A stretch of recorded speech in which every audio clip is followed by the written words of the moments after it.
Hello, my friend, and welcome to Wisdom Trek. I am Guthrie Chamberlain, your guide to wisdom and creating a living legacy.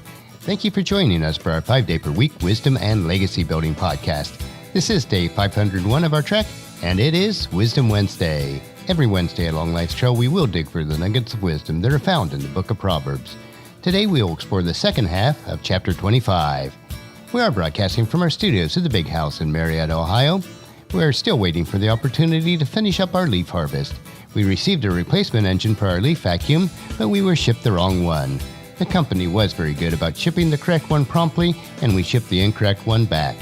The weather has been a bit uncooperative also, with a lot of rain and cold temperatures.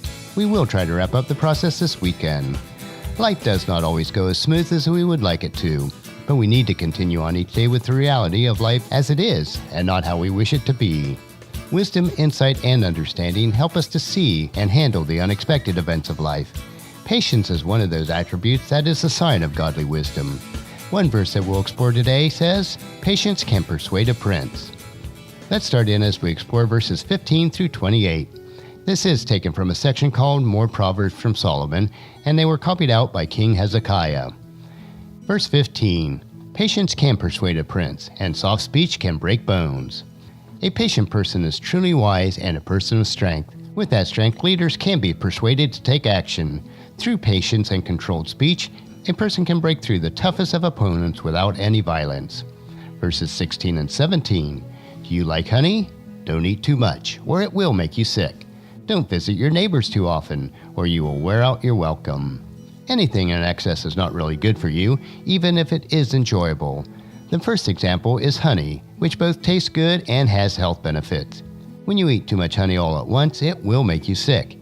The second warning is not to visit someone too often, or they will become sick of seeing you. Verse number 18. "Telling lies about others is as harmful as hitting them with an axe, wounding them with a sword, or shooting them with a sharp arrow." When you tell lies about others, it is as bad as a physical injury.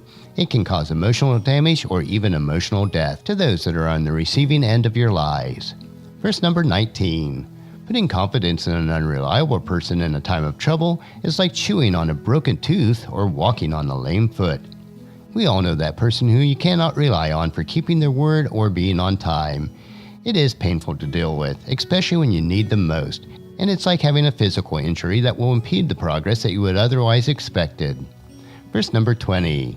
"Singing cheerful songs to a person with a heavy heart is like taking someone's coat in cold weather or pouring vinegar on a wound."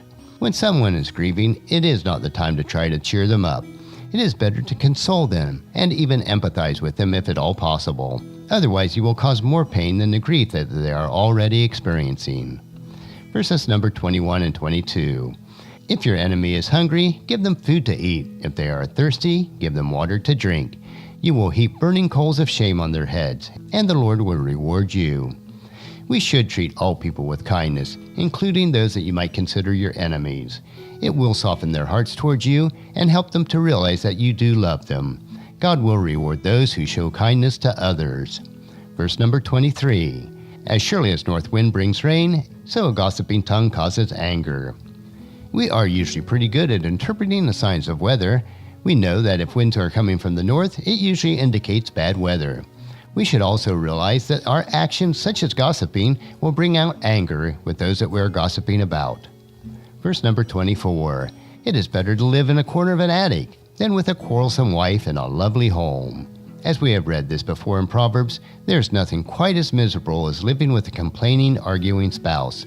It is better to live all alone in a small space than to continually put up with this kind of situation. We should take care that we're not the offending spouse, though, or the cause of any problems.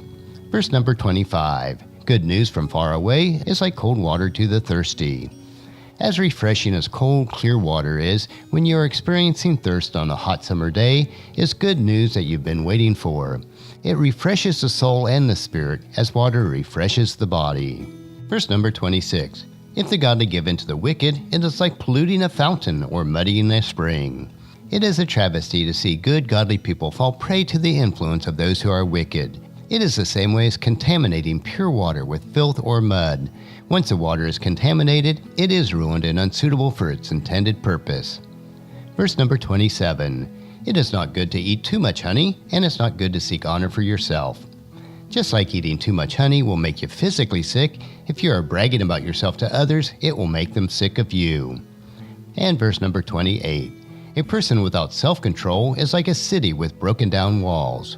Self-control is so vital in maintaining a godly and proper lifestyle. When you lose self-control, you will easily be destroyed from external influences and from your internal weaknesses. Today on our Wisdom Trail, we are exploring a series of Solomon's Proverbs that were assembled by King Hezekiah. These Proverbs continue to provide us with more wisdom, insight, and understanding. Regardless of where you are on your faith walk, if the precepts of Proverbs are followed, your life will be rich and satisfying. Take them and plant them in your heart, and you will reap a harvest of wisdom. Tomorrow we will hike a short trail in our Wisdom Unplugged series, where we will discover an inspirational wisdom quote. So encourage your friends and family to join us, and then come along with us tomorrow for another day of Wisdom Trek, creating a legacy. That will finish our trek for today. Just as you enjoy these daily doses of wisdom, we ask you to help us to grow Wisdom Trek by sharing it with your family and friends through email, Facebook, Twitter, or in person when you meet with them, and invite them to come along with us each day. And I would challenge you today to take just one of the precepts that we learned in today's Proverbs and commit yourself to applying it to your life. The journal for today's trek is available at wisdom-trek.com, and thank you so much for allowing me to be your guide, your mentor, but most importantly, I am your friend as I serve you through the Wisdom Trek podcast and journal each day. And as we take this trek of life together, let us always live abundantly, love unconditionally, listen intentionally, learn continuously, lend to others generously, lead with integrity, and then leave a living legacy each day. I am Guthrie Chamberlain, reminding you to keep moving forward, enjoy your journey, and then create a great day every day. See you tomorrow.